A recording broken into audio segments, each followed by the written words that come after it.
Shabbat, ¿cómo están? Vamos al profeta Zacarías, capítulo 2, versículo 10 al 4:7.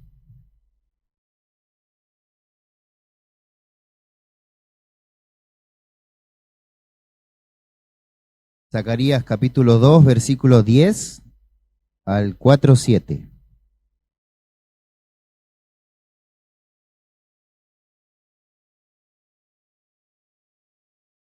Canta y alégrate, hija de Sión, pues yo estoy viniendo y moraré en medio de ti, dice el Eterno. Muchas naciones se unirán al Eterno en aquel día, y todos ellos serán mi pueblo. No obstante, yo moraré solo en medio de ti. Entonces sabrás que yo, el Eterno, el Dios de los ejércitos, me ha enviado hacia ti. El Eterno tomará a Judá como herencia suya y como su parte en la tierra de la santidad, y nuevamente elegirá a Jerusalén. Guarde silencio todo ser ante el Eterno, porque Él, cuando se levanta de sus moradas, los castigará si intentan injuriar a Israel. Me mostró entonces a Yoshua, sacerdote principal, parado ante el ángel del Eterno, y a Satán, que estaba a su derecha para acusarlo. El Eterno le dijo a Satán, el Eterno le dijo a Satán, que el Eterno te recrimine, Satán, que el Eterno, el que eligió a Jerusalén, te reprenda. Ciertamente, Yoshua es un leño salvado del fuego. Entonces, ¿cómo te atreves a acusarlo? Yoshua estaba vestido con ropas manchadas mientras estaba parado ante el ángel. Respondió y dijo a los que estaban ante él. El ángel dijo, quítenle las ropas sucias. Y a Yoshua se le dijo, mira, he quitado de ti tu transgresión y te he vestido con ropas finas. Y yo dije, pongan un turbante puro sobre su cabeza. Y en efecto pusieron un turbante puro sobre su cabeza y le vistieron las ropas sacerdotales. Y el ángel del Eterno estaba presente en medio de ellos. El ángel del Eterno exhortó a Yeshua diciendo, así dice el Eterno, el Dios de los ejércitos, si te conduces por mis caminos y cumples mis preceptos, entonces también tú regirás mi casa, cuidarás mis atrios y te permitiré libremente entre estos inmóviles. Escucha, Yoshua, sumo sacerdote, tú y tus colegas que se sientan ante ti, pues son hombres dignos de un milagro. Mira que estoy trayendo a mi servidor Semaj, el vástago, el Mesías. Mira la piedra que he puesto ante Yoshua, 7 ojos hacia una piedra. Yo esculpiré su grabado, dice Yahvé, el Señor de los ejércitos, y quitaré la transgresión de esta tierra en un día. Y en aquel día, dice el Eterno, el Dios de los ejércitos, ustedes se invitarán mutuamente debajo de la parra y debajo de la higuera. Entonces el ángel que habló conmigo volvió y me despertó, como a quien despierta de su sueño. Y el ángel me preguntó, Zacarías, ¿qué es lo que ves? Y respondí, miré y resulta que había un candelabro todo de oro, y su cántaro en su parte superior, y sus 7 luminarias sobre él. Había conductos hacia cada uno de los 7 luminarias ubicadas en el cabezal. Había 2 olivares junto a él, uno a la derecha del cántaro y otro a su izquierda. Entonces levanté la voz y le pregunté al ángel que me había hablado, ¿qué son todas estas cosas, Señor mío? Y el ángel habló conmigo, me respondió, ¿no sabes tú qué son todas estas cosas? A lo que respondí, no, Señor mío. Entonces me dijo, esta es la palabra del Eterno concerniente a Zorobabel. No a través de ejércitos ni con poder, sino a través de mi espíritu prevaleceré, dice Yahvé, el Señor de los ejércitos. ¿Qué eres tú, gran montaña, ante Zorobabel? Te convertirás en planicie, y él traerá piedra fundamental con vitores de hermoso y hermoso. Bueno, ahí termina. La conexión justamente habla de tres cosas. Lo podemos dividir en tres temas que, si lo estudiamos, pueden parecer tres temas distintos, pero hablan de una sola cosa. En el capítulo 2 nos estamos dando cuenta que el Eterno, a través del profeta, estaba anunciando la venida del Mashiach, o sea, la venida del Mesías que se iba a hacer hombre e iba a habitar en medio de su pueblo, que justamente estaba anunciando esa encarnación, si se puede decir, haciéndose en Yeshua, ¿sí? Todavía no se sabía el nombre en ese momento. Cuando el profeta recibe esta visión, no se sabía cuál iba a ser el nombre del Mashiach, ¿sí? Entonces, si nos damos cuenta, en el capítulo 2 dice que por medio de ese Mesías, hecho hombre, que iba a habitar en medio de ellos, todo el pueblo iba a ser salvo. Y el capítulo 3 dice, habla de Yeshua como sumo sacerdote que estaba manchado. Y el Eterno dice, leño salvado del fuego es. Y si se fijan, si recuerda bien cómo estaba Yeshua, estaba con ropas manchadas, ¿sí? Los que estudiaban solamente la Tanaj sin conocer el cumplimiento, hacían alusión a que las ropas manchadas de ese sumo sacerdote se debía a que ellos se habían impurificado. Prácticamente los sumos sacerdotes se habían corrompido y se habían casado, por ejemplo, con prostitutas, con mujeres no vírgenes e inclusive con mujeres divorciadas. En Levíticos 21:17 es un mandamiento de parte del Eterno que los que estaban consagrados a Dios no tenían que, o sea, los sacerdotes consagrados a Dios no tenían que casarse ni con prostitutas, ni con una mujer que no era una virgen, ni con divorciadas. Entonces como que los llevan solamente al ámbito sexual, ¿sí? Pero el Eterno ahora nos quiere enseñar algo. No es solamente lo que pasaba ahí con respecto a una mujer, sino a la problemática de qué era lo que hacía una persona consagrada. Entonces, ahí lo podemos traer hacia nosotros.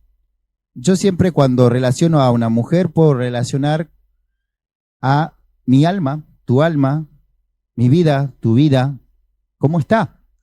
Y ahí sí puedo tomar, por ejemplo, las acciones de prostituirse, de perder la inocencia, la virginidad, o de inclusive separarme de Dios. O sea, es como un tema más profundo que lo sexual. Porque entonces si lo llevaríamos de acuerdo a la visión anterior, solamente tendrían este problema las mujeres, ¿no? Y entonces, ¿qué onda con nosotros los varones? Es como que está lindo señalar a las demás, pero a nosotros no. Entonces el Eterno me mostraba que más allá de que estas ropas manchadas ejemplificaba el hecho de que los sacerdotes, o sea, los que habían sido elegidos para ser consagrados y traer la voluntad de Dios a la tierra, se habían corrompido. Y ahí entramos nosotros. Entonces, mi pregunta, o más bien dicho, la pregunta que me hacía el Espíritu es, ¿cómo está tu alma? ¿Con quién te estás uniendo? ¿Con quién te estás haciendo uno? Y esto me hace acordar muchísimo a una historia, donde hay una persona que abandona donde vivía y se vuelve impuro y empieza a pecar. ¿Todos saben de quién estoy hablando o de qué historia estoy hablando? El hijo pródigo. Exactamente.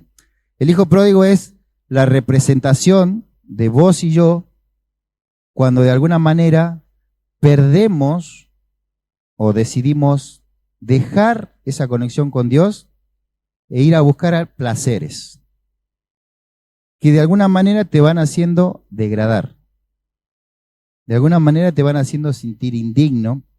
Y hay algo muy bueno que explica el pastor y también el PA, es acerca del tumá. Cuando uno está en tumá, significa está impuro. Y desde la religiosidad siempre se explicó que impuro era como un, ¿cómo se dice?, sinónimo de estar en pecado. Y en realidad no. La impureza, o sea, la energía de tumá, cuando está en nosotros, nos produce tamé. ¿Pero qué significa esto? Lejanía del Padre, desdicha, desconexión y pérdida de vida esencial. Cuando nosotros estamos impuros por algo que hicimos, no es que estamos en pecado, pero sí estamos de alguna manera desconectados de Dios y nuestra alma lo sabe. Y nuestra alma necesita alimentarse. Entonces, nuestra alma se puede alimentar de placer, ¿sí?, haciendo cosas carnales o banales, y de lo espiritual, de la luz. Y por eso quiero ir al capítulo 4. El capítulo 4 habla literalmente de la menorá. Y la menorá, lo vamos a ver más adelante, cuando encendamos las luces, habla de que Yeshua fue esa menorá, que sobre él estaba el Espíritu del Señor, que le daba el espíritu de sabiduría y de inteligencia, de consejo y de poder, de conocimiento y de temor de Yahvé. ¿Sí? Vuelvo de nuevo. Cuando uno, desde nuestra vida y de nuestra alma, se casa con prostitutas, o más bien dicho, se prostituye, pierde la inocencia que está relacionada con la virginidad y de alguna manera se separa de Dios, este diseño en nuestra alma no está. ¿Por qué?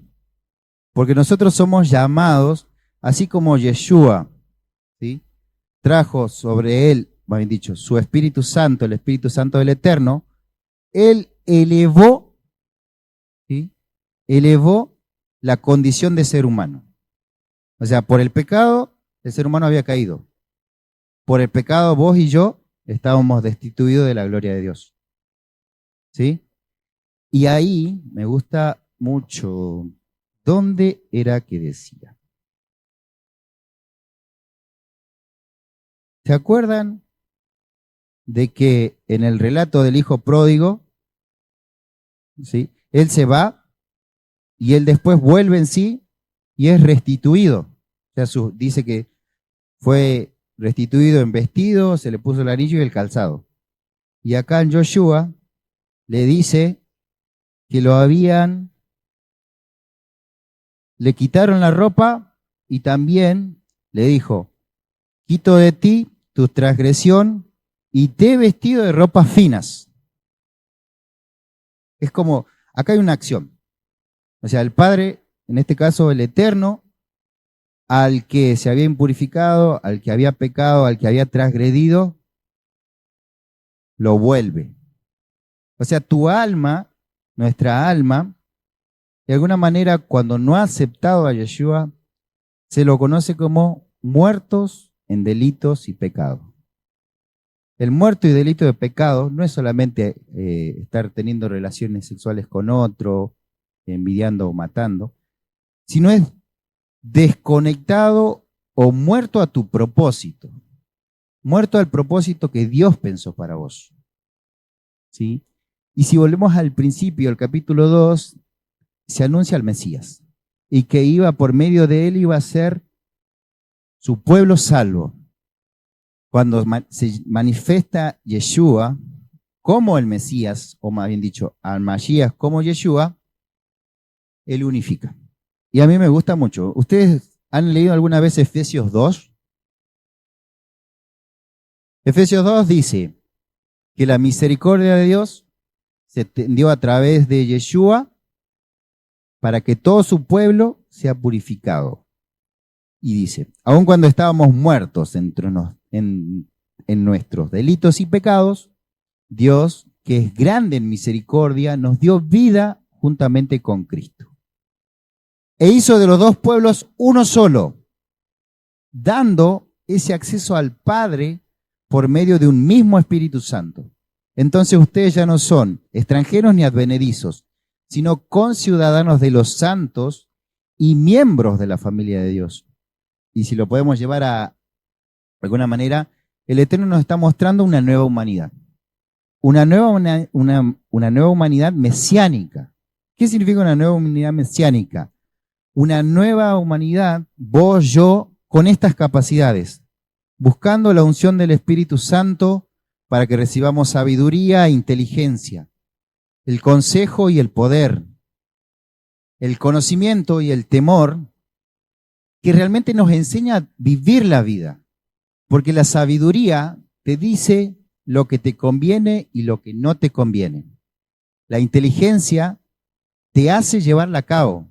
Porque si sabes lo que te conviene y no te conviene, ¿quién es tan tonto para ir a hacer lo que sabe lo que no le conviene? Alguien que no es inteligente.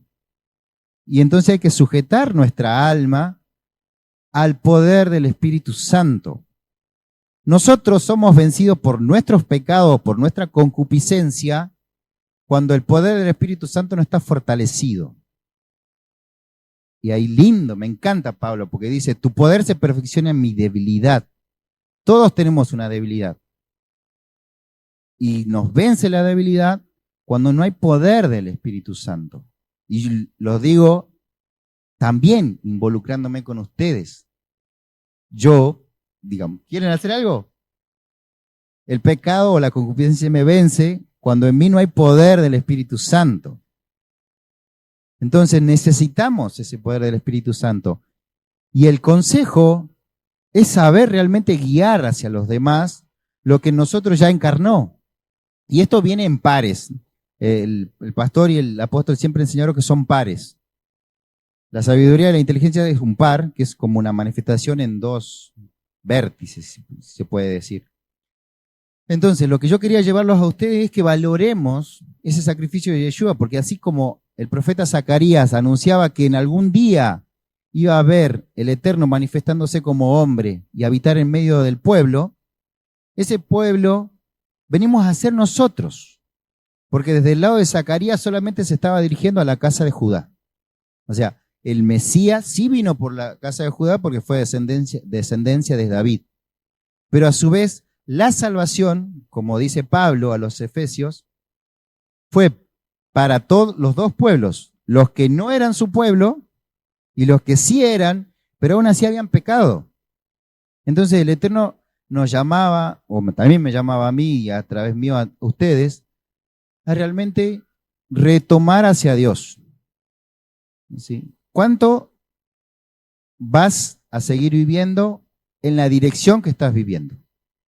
Si estás buscando la voluntad de Dios, te aplaudo. Siempre hay más cosas para seguir adelante, pero vas a tener que renunciar a cosas que te van a hacer mal. Y vos mismo sabés que te hacen mal.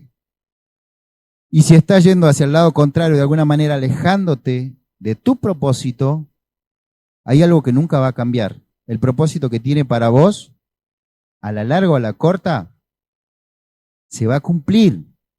Y solamente no se va a cumplir en aquellos que de alguna manera se vuelvan apóstatas.